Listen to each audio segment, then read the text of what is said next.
हाँ जी, good morning students. अब हम नेक्स्ट पढ़ रहे हैं topic audit of e commerce transaction या audit in e commerce environment. कहते हैं, अब देखिए, ऑडिटर को ऑब्वियस सी बात है कि वो जब ऐसी ट्रांजैक्शंस जिन्हें रिकॉर्ड किया गया है इलेक्ट्रॉनिक फॉर्म में, ठीक है, वो पहले क्या था भाई, बही खाते चेक करता था, उससे क्या है भाई, एक एक चीज़ वाउचर्स में लाता था, फिजिकल एविडेंसेस को चेक करता था, वेरीफाई करता था,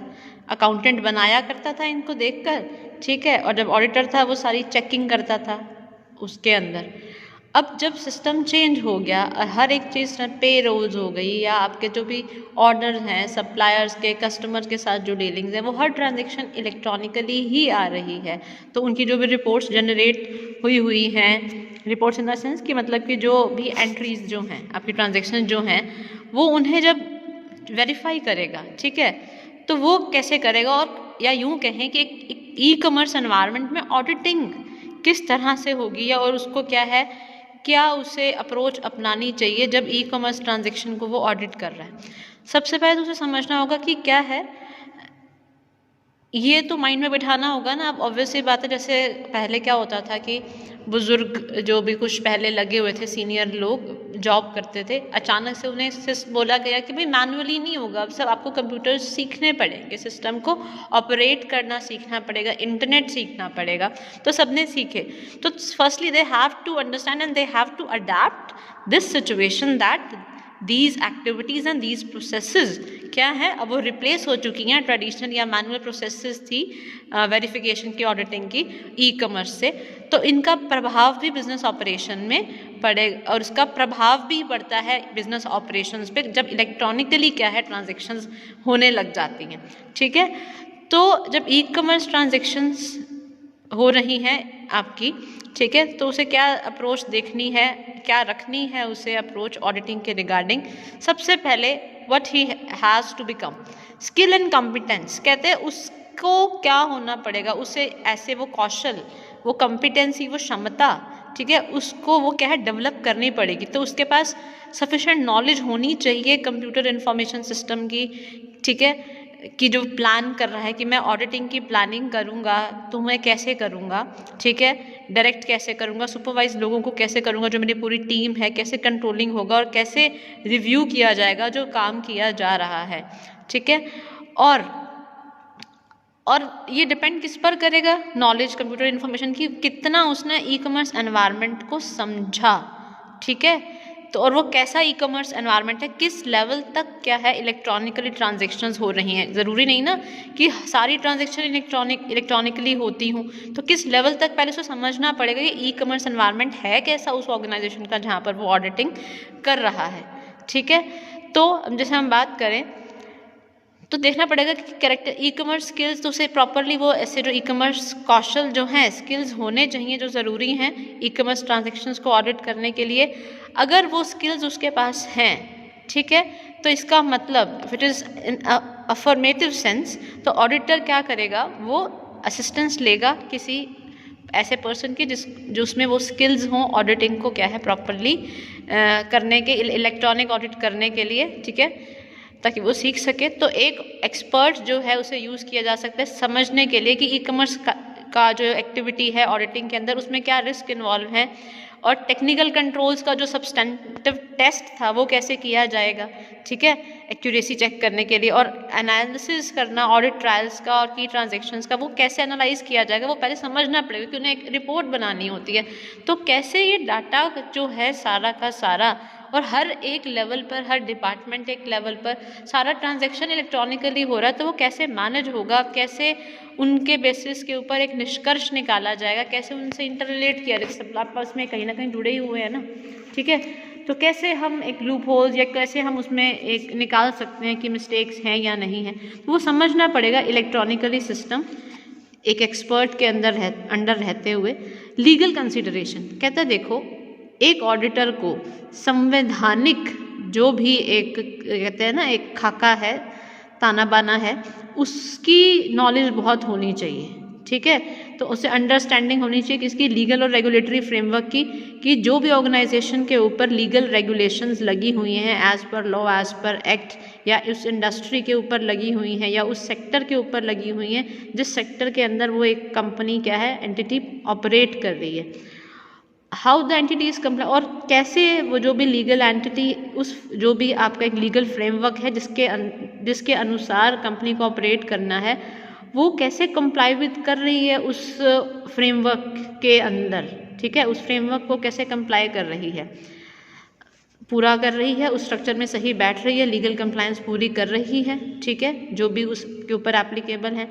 अब जब उसे ये सारी समझ हो गई तो ऑडिटर को क्या करना पड़ेगा, प्रॉपर उसे एक सफिशेंट अप्रोप्रिएट एविडेंस जो होंगे कि हाँ ये लॉज की कंप्लायंस के एविडेंस या जो रेगुलेशंस हैं जो ऑडिटर द्वारा रिकॉग्नाइज्ड हैं, ठीक है, और जिनका इफ़ेक्ट हो सकता है किसके ऊपर, मटेरियल अमाउंट्स के ऊपर, और क्या करना पड़ेगा, वो सारा का सारा उसे ये सारी इंफॉर्मेशन लेनी होगी, ठीक है, और रिगार्डिंग मटेरियल अमाउंट्स और डिस्क्लोजर इन द जो भी फाइनेंशियल स्टेटमेंट्स के अंदर डिस्क्लोज किया गया है, तो वो सारा कि सब कुछ लीगली हो रहा है या नहीं हो रहा, ऑडिटर ये क्या करेगा, ये सब चीज़ें क्या है कंफर्म करेगा। इसको सारी नॉलेज, उसको एविडेंस सब पता होने चाहिए, सारे एविडेंसेस लेने पड़ेंगे जिनका प्रभाव पड़ सकता है फाइनेंशियल स्टेटमेंट्स में या मटीरियल अमाउंट्स जो हैं उनके ऊपर। अब क्या कहता है कि कहते हैं जनरली जब जब एक ऑडिट जो है can not be expected to detect non compliance with all laws, जब आप क्या है सारे लॉज एंड रेगुलेशन से कंप्लाई विद अगर नहीं कर सकते, ठीक है, या आप एक्सपेक्ट नहीं कर सकते कि वो पूरा का पूरा लॉ एंड रेगुलेशंस पूरा किया होगा, ठीक है, और आप डिटेक्ट नहीं कर सकते उस चीज़ को, ठीक है, तो क्या होगा, तो auditor specially require to perform procedures to help, वो कहता है कि तो एटलीस्ट जिस एक्सटेंट तक जितना एक्सपेक्टेड है कि लीगल फॉर्मेलिटीज़ को पूरा करना है, अगर नहीं हो पाता है डिटेक्ट जो है, तो ऑडिटर को क्या करना पड़ेगा, कुछ प्रोसीजर्स हैं to help identify instances of non compliance, कि वो चेक करने के लिए कि कहाँ पर नॉन कंप्लायंसी है, कहाँ पर वो लॉज जो हैं वो फॉलो नहीं हो पा रहे, वो आइडेंटिफाई कैसे हो सकते हैं, तो वो प्रक्रिया है वो अपनानी पड़ेगी, ठीक है। वेयर और कहाँ पर कंसीडर करना है नॉन कंप्लायंस, आप हर जगह भी 19-20 का फ़र्क चलता है, और कहाँ नॉन कंप्लायंस कंसीडर करना है जब फाइनेंशियल स्टेटमेंट्स बनानी है, तो ये भी देखना होगा ऑडिटर को। और जब एक लीगल और रेगुलेटरी इशू आता है, ठीक है, आपके ऑडिटर्स के जजमेंट के अंदर आता है, तो ऑडिटर की जजमेंट के अकॉर्डिंग में रिजल्ट इन क्या है आपका एक मटीरियल मिसस्टेटमेंट है फाइनेंशियल स्टेटमेंट्स की। अगर कोई इशू आता है लीगल लेवल के ऊपर तो वो क्या है, एक तरह से मटीरियल मिसस्टेटमेंट है फाइनेंशियल स्टेटमेंट्स की, या उसका इफ़ेक्ट जो है वो क्या है, या उसका इफ़ेक्ट जो है बहुत बड़ा इफ़ेक्ट ऑडिटर के प्रोसीजर के ऊपर या ऑडिटर की रिपोर्ट के ऊपर पड़ता है, तो ऑडिटर का कंसीडर करेगा management response to the issue, तो जो भी मैनेजमेंट रिस्पॉन्ड करेगी उस नॉन कंप्लायंस की वजह से पड़ने वाले प्रभाव के रिगार्डिंग, तो वो क्या है, वो रिस्पॉन्स जो मैनेजमेंट का होगा कि कैसे उस चीज़ को ठीक करना है, कि भाई आपने ये क्या है, ये लीगल इशू आया और इससे क्या है एक मिसलीडेड या मिसस्टेटमेंट हुई है, तो वो उस रिस्पॉन्स को क्या करना है, कंसीडर करना है। कुछ केसेस में लॉयर की एडवाइस जो होगी, पर्टिकुलर एक्सपर्टाइज जिसके पास है ई कॉमर्स के अंदर, वो ज़रूरी है लीगल रेगुलेटरीज इश्यूज़ के अंदर, कि कैसे उनको हैंडल करना है अगर वो इशू आ जाता है और जिससे क्या है फाइनेंशियल स्टेटमेंट का मिसस्टेटमेंट हो जाता है, ठीक है, तो उसे क्या करना पड़ेगा, तो उसे प्रॉपरली उसे एडवाइस लेना पड़ेगा कि क्या किया जा सकता है इस सिचुएशन के अंदर। तो ऑडिटर को कंसीडर करना पड़ेगा प्रोविजंस इंफॉर्मेशन टेक्नोलॉजी एक्ट 2020 के किस चीज़ के regarding, legal recognition of electronic records का लीगल रिकग्निशन होना चाहिए, ठीक है, जितने भी हैं एज पर लॉ जो है इलेक्ट्रॉनिक रिकॉर्ड्स का लीगल रिकग्निशन होना चाहिए, डिजिटल सिग्नेचर्स का लीगल रिकग्निशन होना चाहिए, इलेक्ट्रॉनिक रिकॉर्ड का यूज़ और डिजिटल सिग्नेचर जो गवर्नमेंट जो है उनका यूज़ होना चाहिए, और डिजिटल सिग्नेचर्स का, इलेक्ट्रॉनिक रिकॉर्ड्स का गवर्नमेंट और उसकी एजेंसीज के अंदर यूज़ होना चाहिए। इलेक्ट्रॉनिक रिकॉर्ड्स को रिटेन कर रखना है। Attribution, acknowledgement and dispatch of electronic records, क्या करना पड़ेगा, जो भी इलेक्ट्रॉनिक रिकॉर्ड्स हैं उनका प्रॉपर क्या है, एक तरह से एट्रीब्यूशन, प्रॉपर एक्नॉलेज की हाँ वो सही हैं, ठीक है, प्रॉपर डिस्पैचिंग की एक तरह से जगह पर क्या है, मतलब एक वेरिएबल वाइज, और एक आपको एक डिस्पैच मतलब कि सही तरीके से आप उसको क्या है एक जगह पर रखेंगे। Provision for certifying authorities and subscriber, और क्या करेगा कि जो भी आपके क्या कहते हैं प्रावधान है अथॉरिटीज़ और सब्सक्राइबर को सर्टिफाई करने के, वो प्रोविज़न के बारे में भी क्या है आपके ये प्रोविज़न कंसीडर करने पड़ेंगे आईटी एक्ट के, ठीक है, सर्टिफाइंग अथॉरिटीज़ के रिगार्डिंग या सब्सक्राइबर्स के रिगार्डिंग क्या प्रोविजंस हैं। ऑडिट प्लानिंग, अब देखो ऑडिट प्लानिंग के रिगार्डिंग ऑडिटर को क्या करना होगा, उसे ई कॉमर्स की सारी जो एक कॉम्प्लेक्सिटी है कि कहाँ कहाँ अड़चन आ सकती है, ठीक है, और इम्पॉर्टेंस, ई कॉमर्स की इम्पॉर्टेंस और कहाँ कहाँ गड़बड़ी, क्या कॉम्प्लेक्सिटी, किस लेवल तक वो कॉम्प्लेक्स है, कॉम्प्लिकेटेड है, वो उसकी जानकारी होनी बहुत ज़रूरी है, ठीक है। And activities and availability of data for use in the audit, और क्या है कि जो भी डाटा लगेगा, कॉम्प्लेक्स तो है ही ऑडिट करना ई कॉमर्स का, और जो भी डाटा लगेगा ऑडिट के लिए, ठीक है, वो डाटा की क्या है प्लानिंग करनी बहुत वो डाटा की अवेलेबिलिटी होना क्या है बहुत ज़रूरी है, ठीक है। तो ये समझना उसको बहुत ज़रूरी है कि ये डाटा भी चाहिए और ये थोड़ा कॉम्प्लेक्स है, तो डाटा को भी वो ढंग से ले, ठीक है, और उसे प्रॉपर अकाउंटिंग और इंटरनल कंट्रोल सिस्टम को समझना पड़ेगा, और ऑडिट को प्रॉपरली प्लान करना पड़ेगा, ठीक है, और देखना पड़ेगा कि क्या है आपकी जितने भी ऑडिट प्रोसीजर्स हैं, जो भी आप ऑडिटिंग की प्रक्रिया अपना रहे हैं, वो प्रक्रिया कैसी है और टाइमली क्या वो प्रक्रिया फॉलोअप हो रही है, तो सब कुछ कैसे मैनेज हो रहा है वो उसे क्या है देखना पड़ेगा, और किस हद तक प्रक्रियाओं को प्रॉपर मैनेज किया जा रहा है। ऑडिटर को देखना पड़ेगा कि डाटा अवेलेबल है और विद रेफरेंस टू डॉक्यूमेंट्स भी हैं, वहाँ पर कंप्यूटर फाइल्स हैं, प्रॉपरली एविडेंटल मैटर्स हैं सारे की जिसमें एविडेंस है, ये सब कुछ है क्या उनके पास, ये देखना पड़ेगा, ठीक है। अच्छा, in an e commerce environment, कहते हैं एक ई कॉमर्स एनवायरनमेंट में जहाँ पर सारा काम है वो आपका क्या है एक ई कॉमर्स लेवल के ऊपर हो रहा है, बिजनेस साइड ट्रांजेक्शन इलेक्ट्रॉनिकली हो रही हैं, तो जो भी एंट्रीज़ हैं, अकाउंटिंग रिकॉर्ड्स हैं, वो क्या हैं, जब रिकॉर्ड किए जाएं, प्रोसेस किए जाएं, वो सारे इलेक्ट्रॉनिक फॉर्म के अंदर किए जाते हैं, ठीक है। तो उसे ध्यान रखना पड़ेगा जब वो क्या है ऑडिट की प्लानिंग कर रहा है कि ई कॉमर्स एनवायरनमेंट का स्कोप क्या है, जो भी ट्रांजेक्शन्स हो रही हैं उसका क्या स्कोप है, कि उसे देखना पड़ेगा ट्रांजेक्शन्स का फ्लो क्या है, ठीक है, किस टाइम इंटरवल पे ट्रांजैक्शन हो रही है, कितना बिक रहा है, ठीक है, या कितना सप्लायर आ रहा है, तो वो उसे क्या है फ्लो देखना पड़ेगा। और रिकॉर्ड एंड इन्फॉर्मेशन की रिकॉर्ड्स कैसे मेंटेन किए जा रहे हैं, इन्फॉर्मेशन को कैसे रिकॉर्ड किया जा रहा है, ये उसे क्या है समझ होनी चाहिए। कहाँ पर location where the related items, दूसरी आइटम्स को कहाँ पर आपका लोकेट किया जा रहा है, कहाँ रखी जा रही हैं और कहाँ वो उनके सोर्सेज हैं। अकाउंटिंग सिस्टम का इंटरफेस क्या है बाकी सिस्टम्स के साथ, जो है जैसे पेरोल है, पेरोल का क्या सिस्टम है आपके कैश के साथ, आपका कस्टमर का जो है सेल्स का है उनकी ई पेमेंट्स के साथ किस टाइप से उसका इंटरफेस कैसा जुड़ा हुआ है, आपने कैसे उसमें वो बना रखा है, लाइक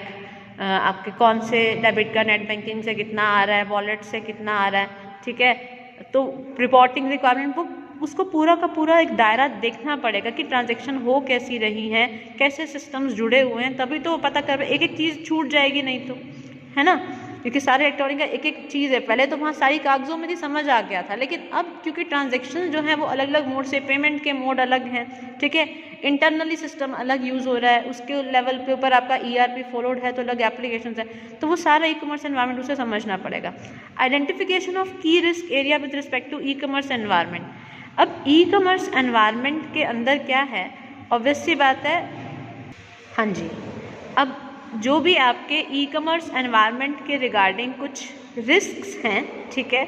उसे भी देखना पड़ेगा कि क्या रिस्क हैं, जो ट्रांजैक्शन कुछ रिस्क हैं, तो वो जो भी रिस्क हैं उन एरियाज़ को वो कैसे एड्रेस करेगा और रिड्यूस को कैसे लो लेवल के ऊपर, और लो लेवल के ऊपर मतलब कि थोड़ा सा आप रिस्क झेल सकते हो, तो कैसे low level accepted low levels के ऊपर लेकर आएगा। ठीक है।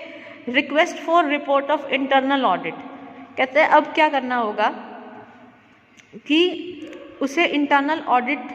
की रिपोर्ट के लिए क्या करना पड़ेगा, रिक्वेस्ट करना पड़ेगा। ठीक है। जो भी अंदरूनी वेरिफिकेशन की गई है, अगर वो ई कॉमर्स एक्टिविटीज़ में कवर होती हैं इंटरनल ऑडिट की एक्टिविटीज़,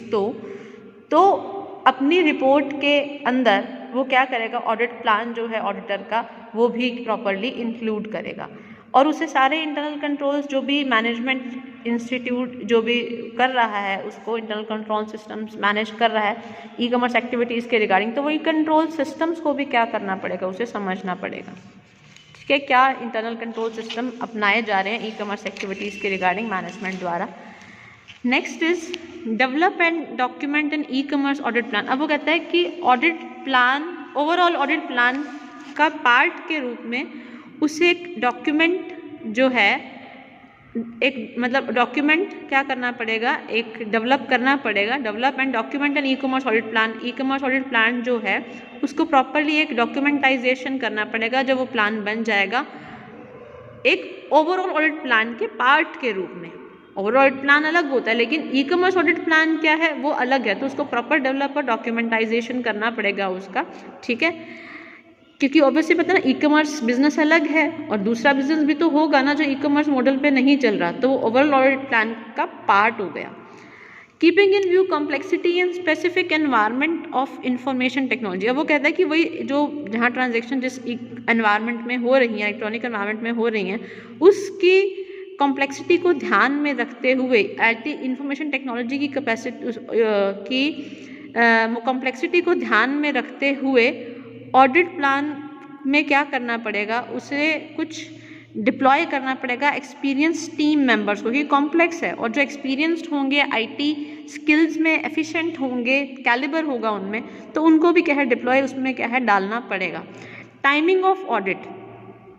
इंटरिम रिव्यूज़ और final reviews with regard to e commerce activities. कहते हैं ऑडिट का जो टाइम है मतलब उसे इंटरिम रिव्यूज़ बीच बीच में वो भी करना पड़ेगा। ठीक है। फाइनल रिव्यू भी करना पड़ेगा ई कॉमर्स एक्टिविटीज़ के रिगार्डिंग। रिस्क्स, अब रिस्क के रिगार्डिंग कहते हैं एक ई कॉमर्स ट्रांजेक्शन्स जो हैं हो रही हैं एक बिजनेस प्रोसेसेस के लिए, जो भी ई कॉमर्स ट्रांजेक्शन बिजनेस में हो रही हैं, ठीक है, वहाँ पर क्या है, कई बार क्या होता है, कई बार चेंजेस आ जाते हैं इस तरह से कि ये जो एक्टिविटीज़ हो रही हैं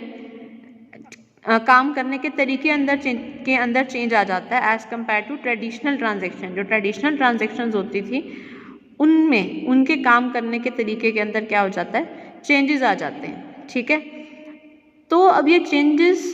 क्या है, रिस्क लेकर आते हैं। अब रिस्क को आइडेंटिफाई करने के लिए जो भी ई कॉमर्स ट्रांजेक्शन्स के साथ जुड़े हुए हैं और जो अल्टरेशंस आ रहे हैं किसी चेंज की वजह से, ठीक है, और इफेक्ट जो पड़ रहा है, तो वो क्या करना पड़ेगा, ऑडिटर को एनालाइज करना पड़ेगा ई कॉमर्स एप्लीकेशन को कि by considering the following facts की जो भी है कि लॉस ऑफ ट्रांजेक्शन कहीं ऐसा तो नहीं, मतलब कि कहीं आपका जो ट्रांजेक्शन है उसका इंटीग्रिटी ना खत्म हो जाए, एक विश्वसनीयता ना खत्म हो जाए, अखंडता ना खत्म हो जाए, बिजनेस प्रोसेस का फेलियर भी है कि भाई वो फेल ना हो जाए। ठीक है। तो वो भी ध्यान रखना पड़ेगा रिस्क। तो वो कॉम्प्लेक्सिटी है, अगर चेंजेस हो रहे हैं तो उसके बदले जो खतरे आ रहे हैं उनको भी ध्यान में रखना पड़ेगा। ठीक है। कि अगर बिजनेस ही जो चल रहा है वो ही फेल हो जाए, उसका क्या है, आपका सारी प्रक्रियाएं ही फेल हैं, तो उसका रिस्क देखना पड़ेगा। और इलेक्ट्रॉनिकली हो रहा है तो और रिस्क देखना पड़ेगा। ई कॉमर्स सिक्योरिटी फायरवॉल्स हमें प्रॉपर क्या करनी पड़ेंगी, सिक्योर ज़्यादा रखनी पड़ेंगी। वायरस अटैक्स हो सकते हैं, कोई और ऑथराइज एक्सेस कर सकता है, तो सिक्योर रखना पड़ेगा जो भी आपका आईटी मैकेनिज्म है। ठीक है। बहुत ज़्यादा कि हैकिंग ना हो सके, विशिंग या फिशिंग ना हो सके। Improper accounting policies, for example कि भाई capitalisation of expenditure such as website development cost है, या क्या हो कि आप मतलब कि कई बार क्या है अकाउंटिंग पॉलिसीज इम्प्रॉपर हैं, लगा देंगे उन्होंने बोला कि भाई capitalisation of expenditure such as website development cost है। ठीक है। और या क्या कर लिया, कॉम्प्लेक्स आपका जो कॉन्ट्रैक्चुअल अरेंजमेंट है उसको मिसअंडरस्टैंड कर लिया। ठीक है। या क्या हुआ, मिसअंडरस्टैंड कर लिया कॉन्ट्रैक्चुअल एग्रीमेंट अरेंजमेंट्स को, या टाइटल ट्रांसफ़र रिस्क्स हैं, ठीक है। ट्रांसलेशन, फॉरेन करेंसीज के ट्रांसलेशन, या हम बात करें कि अलाउंसेस या फॉर वारंटीज या रिटर्न्स या रिवेन्यू रिकग्निशन इश्यूज जो हैं उनके रिगार्डिंग जो भी पॉलिसीज़ हैं कि वेबसाइट डेवलपमेंट कॉस्ट है उसके रिगार्डिंग क्या पॉलिसी है, या आप कॉन्ट्रैक्ट अरेंजमेंट को क्या कॉम्प्लेक्सिटी है, कहाँ आप फ्लॉ जा रहा है, तो वो ट्रांसफ़र कुछ कर रहे हैं तो उसका रिस्क क्या है, उसकी पॉलिसीज़ सारी फॉरेन करेंसीज के ट्रांसलेशन के पॉलिसीज़ को क्या है प्रॉपर्ली उसे स्टडी करना पड़ेगा, ठीक है। Non compliance with taxation and other legal regulatory requirements, उसे देखना पड़ेगा कि टैक्सेशन के रिगार्डिंग कोई नॉन कंप्लायंस तो नहीं है, ठीक है, कुछ अपूर्ण तरीका यूज़ किया गया, अपूर्णता हो, या कुछ लीगल रेगुलेटरी रिक्वायरमेंट्स जो हैं आपकी वहाँ तो कोई नॉन लीगली कुछ अनकम्प्लीट तो नहीं है। जब इंटरनेट खासकर जब ई कॉमर्स ट्रांजेक्शन जो हैं वो इंटरनेशनल लेवल के ऊपर की जा रही हैं तो बहुत प्रॉब्लम हो जाती है कि जब आप उसमें फिर रिस्क और ज़्यादा जुड़ जाते हैं जब फॉरेन ट्रांजेक्शन है। तो जितने भी रिस्क्स हैं उसको सारे वो असेस करने पड़ेंगे, कहीं मिसस्टेटमेंट ना हो जाए मटेरियल की, ठीक है, जो भी फ्रॉड वगैरह की वजह से कुछ ऐसा ना हो कि जो भी है मिसस्टेटमेंट हो जाए फाइनेंशियल स्टेटमेंट्स लेवल के ऊपर, और वो क्या कहते हैं कि उसे सब कुछ डिस्क्लोज करना पड़ेगा, ठीक है, अकाउंट बैलेंसेस या डिस्क्लोजर्स के रिगार्डिंग कुछ मिसस्टेटमेंट ना हो जाए, और अगर कुछ ऐसा है तो उसे ठीक करना पड़ेगा, आइडेंटिफाई करना पड़ेगा रिस्क, और इवेलुएट करना पड़ेगा किस तरह का रिवेन्यू ट्रांजेक्शन या आपका गिव रिस्क टू, और कैसे ये रिवेन्यू ट्रांजेक्शन या कैसे जो हैं ये रिस्क ला सकती हैं ट्रांजेक्शन, ये भी आइडेंटिफाई करना पड़ेगा कि भी रिवेन्यू जनरेट हो रहा है फिर भी क्या रिस्क आ रहा है, क्या आ सकता है, ये देखना पड़ेगा। तो ऑडिटर को क्या करना पड़ेगा, कुछ ऑडिट प्रोसीजर्स को फॉलो करना पड़ेगा। पहले उसे जनरल एंट्रीज को प्रॉपर्ली टेस्ट करना पड़ेगा, सारी एडजस्टमेंट्स जो हैं उन्हें रिकॉर्ड करना पड़ेगा, रिकॉर्ड एंड जो भी एडजस्टमेंट्स हैं फाइनेंशियल स्टेटमेंट्स में बाय इंक्वायरिंग इंडिविजुअल्स जो हैं हर एक लेवल हर एक पे कॉरस्पॉन्डेंस करके वो उसे क्या करना पड़ेगा, सारी उसे रिकॉर्ड करना पड़ेगा जो भी फाइनेंशियल रिपोर्टिंग प्रोसेस के अंदर है आपकी, ठीक है, रिगार्डिंग कि ये देखने के लिए कि कोई अनयूजुअल एक्टिविटी ना हुई हो तो प्रॉपरली टेस्ट करना पड़ेगा जनरल एंट्रीज वगैरह को, ठीक है, जितनी भी एडजस्टमेंट हुई हैं ये चेक करने के लिए कि कोई गलत एक्टिविटी या इम्प्रॉपर एक्टिविटी तो नहीं हुई है, और इम्प्रॉपर एक्टिविटी हुई है तो इसका मतलब रिस्क है ना, तो वो जनरल एंट्रीज भी चेक करेगा, एडजस्टमेंट भी चेक करेगा, कलेक्ट करेगा एंट्रीज को, बाकी एडजस्टमेंट को जो भी रिपोर्टिंग पीरियड के एंड के ऊपर हुई हैं, ठीक है, वो चेक करेगा। वहाँ पे भी धांधली हो सकती है, एंड वाली चीज़ें देखते हैं, हमने कहा ना बिगिनिंग और एंड वाली चीज़ें देखते नहीं है, कई बार ध्यान रखना चाहिए, वहाँ रिस्क है। जनरल एंट्रीज को टेस्ट करेगा, बाकी एडजस्टमेंट को टेस्ट करेगा ड्यूरिंग द पीरियड अगर ज़रूरत पड़ती है तो, ठीक है। हाँ जी, कई बार क्या होता है एक ऑर्गेनाइजेशन जो है वो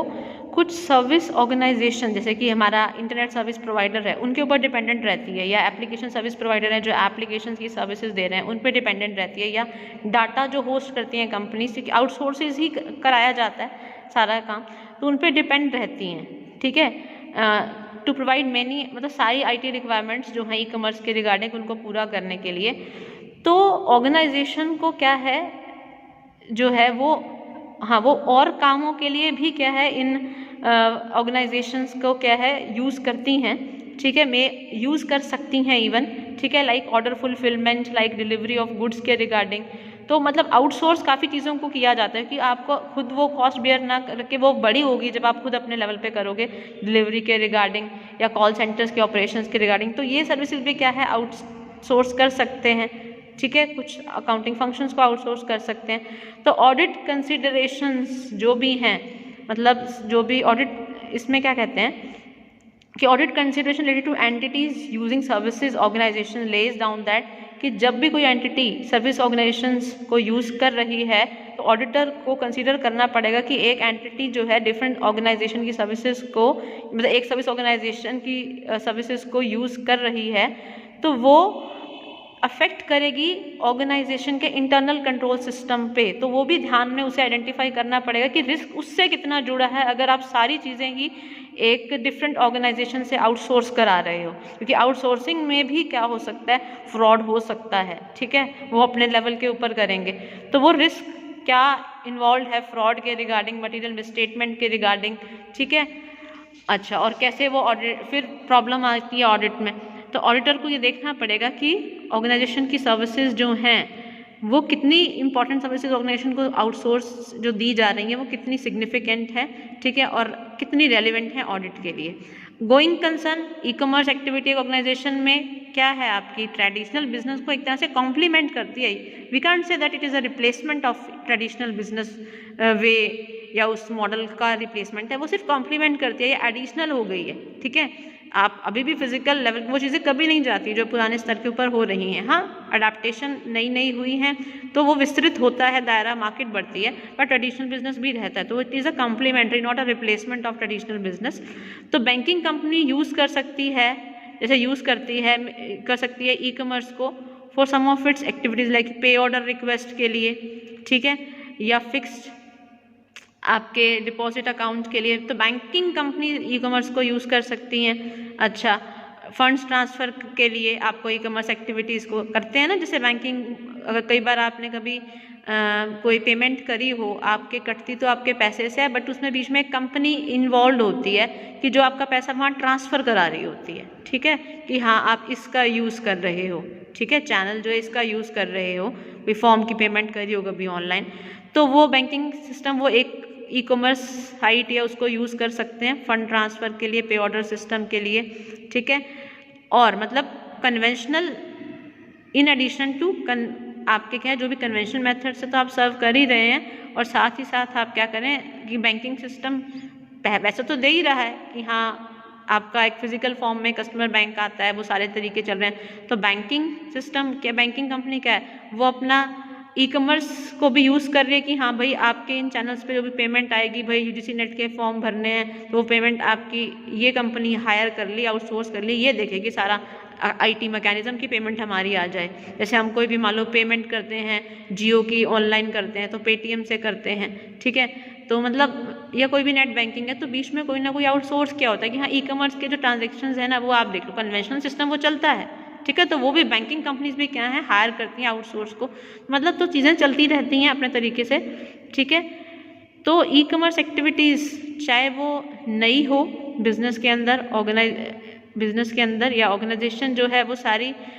एक्टिविटीज़ जो है वो ई कॉमर्स से कर रही हो, ठीक है, तो एक ऑनलाइन न्यूज़, अब वो कहते हैं कि सपोज एक ऑनलाइन न्यूज़पेपर अवेलेबल फ्री है वेबसाइट के through and by selling advertising space on the website. In this context, auditor should consider effect of entity dependence on e-commerce activities on its ability to continue as a going concern. वो कहता है कि वही बात है, एक newspaper क्या है साइट पे फ्री है अवेलेबल, दैनिक भास्कर की देखो ऐप है वो पूरा उस न्यूज़पेपर फ्री है, अब वो चीज़ भी क्या करना पड़ेगा, उस ई कॉमर्स एक्टिविटी का भी इम्पैक्ट जो है वो देखना पड़ेगा, ठीक है, और ये उसमें क्या है एक, अब वहाँ पर उससे रिसोर्स जनरेट करने के लिए, उससे रिवेन्यू जनरेट करने के लिए, भाई वहाँ फ्री तो अवेलेबल है बट मैं ऐप में दे तो रहा हूँ फ्री, मैं पर्चे भी, मैं न्यूज़पेपर अखबार बाहर भी बढ़ती है, लोग तो चाहे हार्ड कॉपी ही पढ़ते हैं बट ऑनलाइन भी प्रोवाइडेड है, तो वहाँ के लिए क्या की जाती हैं, फिर वहाँ पर स्पेस दिया जाता है एडवर्टीजमेंट्स के लिए कि किसी और को करनी है, पॉपअप्स दिए जाते हैं, तो वहाँ से भी रिवेन्यू जनरेट करना है, क्योंकि वो भी तो फिर इफेक्ट डालेगा ना अगर आप फ्री दे रहे हो तो, क्योंकि आपको conventional way of providing newspaper उसको भी चलाना है, उसको भी चलाना है, ठीक है, तो वो चलते रहना चाहिए, गोइंग कंसर्न होना चाहिए चाहे ई कॉमर्स आपकी एक्टिविटी है, ठीक है, तो ध्यान रखना है ई कॉमर्स एक्टिविटीज़ का इफेक्ट, ठीक है, और उसकी क्षमता के ऊपर कि वो चलता रहे आपका ऑर्गेनाइजेशन जो वैसे हमेशा गोइंग कंसर्न इक्वेशंस के अंदर रहे। अब क्या है ऑडिट एविडेंस, कहते हैं एक ऑडिटर के लिए जो एक फाइनेंशियल स्टेटमेंट्स को ऑडिट करता है उसका मेन पर्पस क्या होता है ऑडिट एविडेंस का ई कॉमर्स एनवायरनमेंट में, वो सेम रहना चाहिए आपका, ठीक है, जैसे ई कॉमर्स एनवायरनमेंट में होता है आपका नॉन ई कॉमर्स एनवायरनमेंट में, तो जो भी पर्पस है उसका मेन पर्पस यही होता है ना कि मुझे एक सही रियल पोजीशन बतानी है, तो चाहे वो नॉन ई कॉमर्स एनवायरनमेंट है, फिजिकल मतलब एनवायरनमेंट था, ठीक है, चाहे वो ई कॉमर्स एनवायरनमेंट है, तो जो उसका पर्पस है ऑडिट करने का फाइनेंशियल स्टेटमेंट्स को, तो वो आपका और जो एविडेंसेस को ऑडिट करने का वेरिफिकेशन का पर्पस है, चाहे वो ई वेरिफिकेशन हो रहा है चीज़ों का, चाहे वो आपका नॉन फिजिकल हो रहा है, तो वो पर्पस सेम रहना चाहिए। हालांकि ई कॉमर्स एनवायरनमेंट के अंदर ऑडिटेड जो एविडेंस होते हैं वो सारे इलेक्ट्रॉनिक फॉर्म में होते हैं, तो ऑडिटर को समझना चाहिए, देखना चाहिए कि इफेक्ट इलेक्ट्रॉनिक रिकॉर्ड्स का ऑडिट डॉक्यूमेंटेशन में कैसे पड़ सकता है, क्योंकि वो फिर बहुत कॉम्प्लिकेटेड होती है संभालना उसे। तो ऑडिट एविडेंसेस जो ई कॉमर्स में होते हैं वो बहुत क्यूमुलेटिव इकट्ठे होते हैं, बहुत ज़्यादा आपके क्यूमुलेटिव होते हैं, ठीक है। तो देखना पड़ेगा इलेक्ट्रॉनिक एविडेंस जो हैं वो कहीं paper doesn't eliminate the need of paper evidence, तो पेपर एविडेंस की नीड को एलिमिनेट ना करे, ये भी ध्यान रखना पड़ेगा, ठीक है। तो इलेक्ट्रॉनिक फॉर्म अच्छा ओनली, फिर वो कहता है कि हाँ ऑब्जेक्टिविटी को ध्यान में रखते हुए कि ऑडिट की किस लिए जा रही है, चाहे वो इलेक्ट्रॉनिक कॉमर्स एनवायरनमेंट में ही ऑडिट की जा रही है, तो ये एविडेंस आपको लेने होंगे, गैदर करने पड़ेंगे, चाहे वो इलेक्ट्रॉनिक फॉर्म में करो चाहे पेपर फॉर्म में करो, ठीक है। तो जब आप क्या कर रहे हैं जब IT इलेक्ट्रॉनिक इन्फॉर्मेशन है तो ऑडिटर को क्या है कंसीडर कंपल्सरी मैनुअल कंट्रोल्स भी डालने पड़ेंगे वहाँ पर। अब फॉर एग्जांपल एक ऑडिटर असेसमेंट करता है, उसके असेसमेंट के ऊपर कंट्रोल्स के ऊपर जो असेसमेंट करता है, ऑडिटर ये भी देखता है कि कैसे उसे एडिशनल प्रक्रियाएं करनी हैं, देखते हुए कि डिटेल ट्रांजेक्शन्स के रिगार्डिंग कंफर्म करते कि ट्रांजेक्शन्स जो हैं डिटेल्ड में या अकाउंट बैलेंसेस हैं जो थर्ड पार्टीज़ के साथ वो कैसे हैं, तो वो पूरा का पूरा ऑडिटर क्या है असेसमेंट करेगा। उसका असेसमेंट जो डिपेंड होगा वो क्या है, मतलब आपका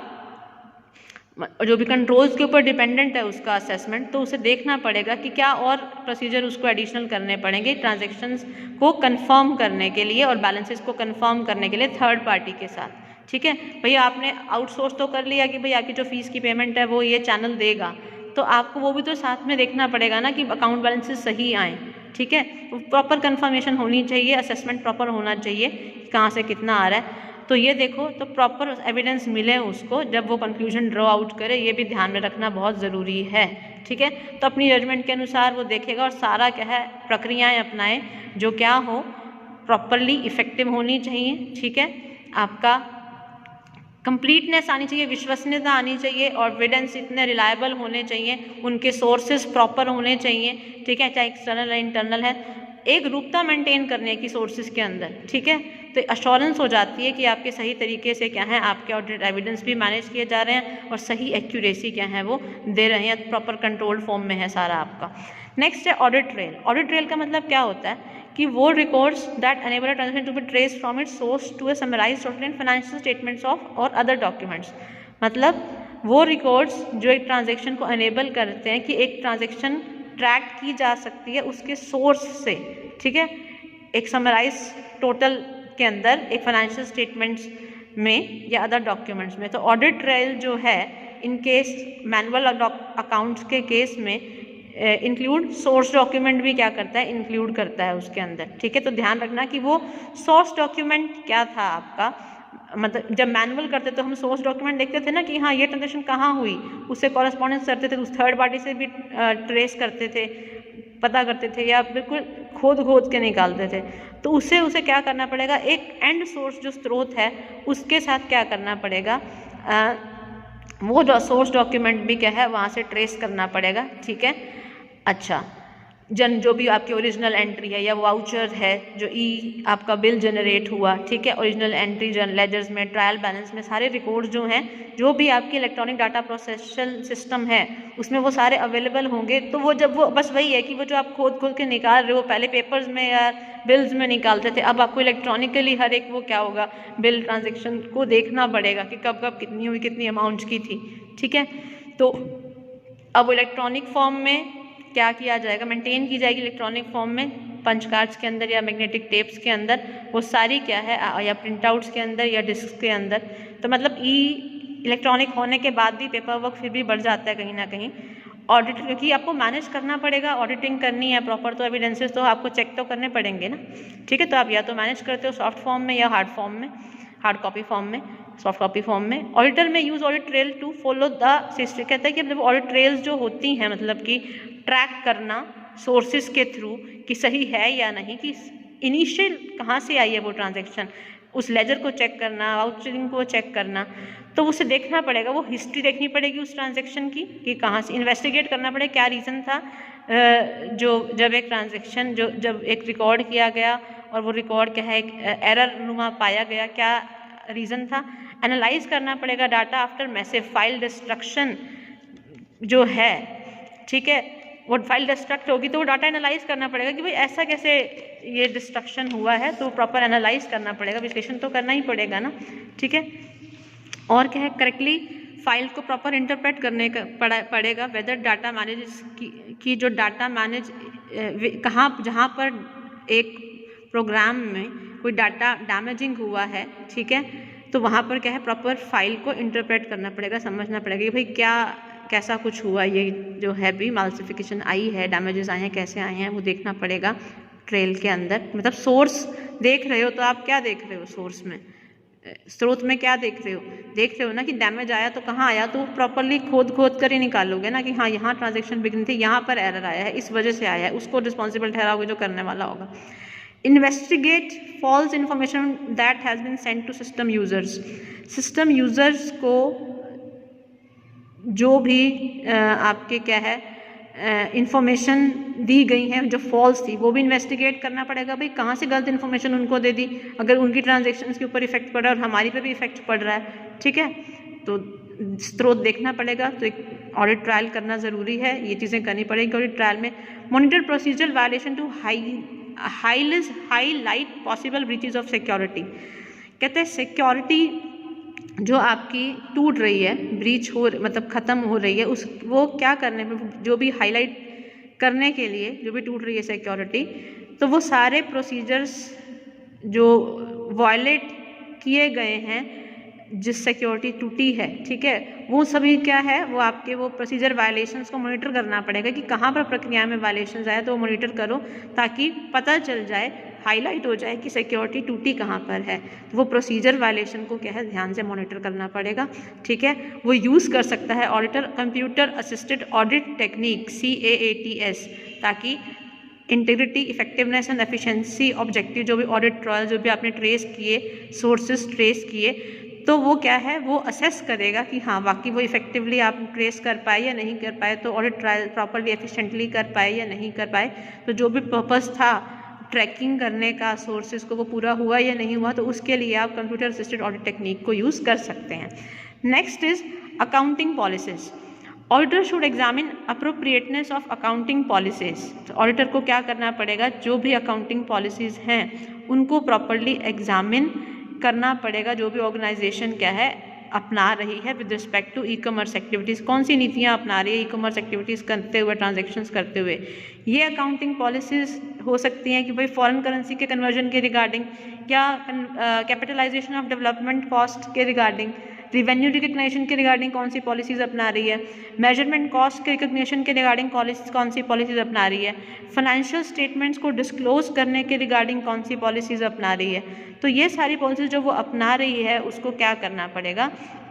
वो एग्जामिन करना पड़ेगा कि नीति अनुसार क्या मेजरमेंट ऑफ कॉस्ट हुआ है, नीति अनुसार क्या फॉरेन करेंसीज का कन्वर्जन हुआ है, नीति अनुसार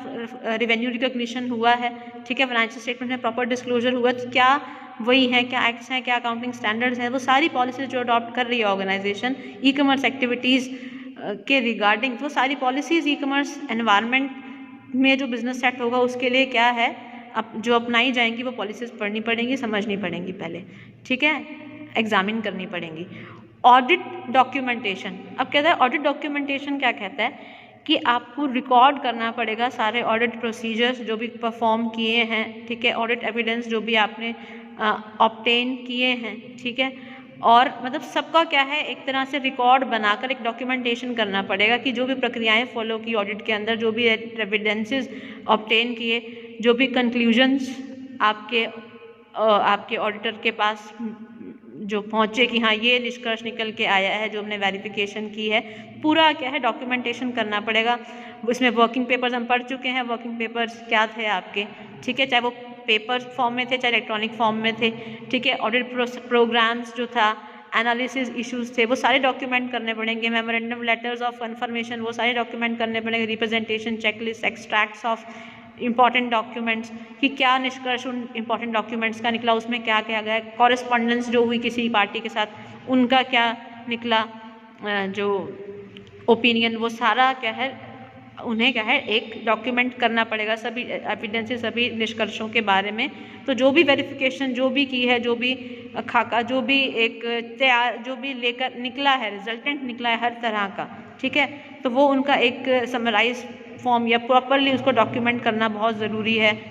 फ्यूचर एविडेंस के लिए, ठीक है। Sorry for the interrupted sound. तो जो भी आपके एक्सट्रैक्ट्स निकल रहे हैं इंपॉर्टेंट डॉक्यूमेंट्स के, वो मेंशन करने पड़ेंगे। किसी से कॉरेस्पॉन्डेंस किया है, बातचीत की है, ठीक है, वो क्या निकला वो मेंशन करना पड़ेगा। किसी पार्टी के साथ जो भी आपका कॉरेस्पॉन्डेंस हुआ, मेन जो मैटर्स हैं, सिग्निफिकेंट मैटर्स हैं, या शेड्यूल्स ऑफ वर्क, ऑडिट जो भी ऑडिट परफॉर्म किया है वो कैसे कब कब परफॉर्म किया था, शेड्यूल्स, वो सारे मैटर्स मेन और कैसे और काम किया था, वो सारा शेड्यूल क्या करना पड़ेगा, डॉक्यूमेंट करना पड़ेगा, ठीक है। अब नेचर एंड ऑडिट प्रोसीजर का जो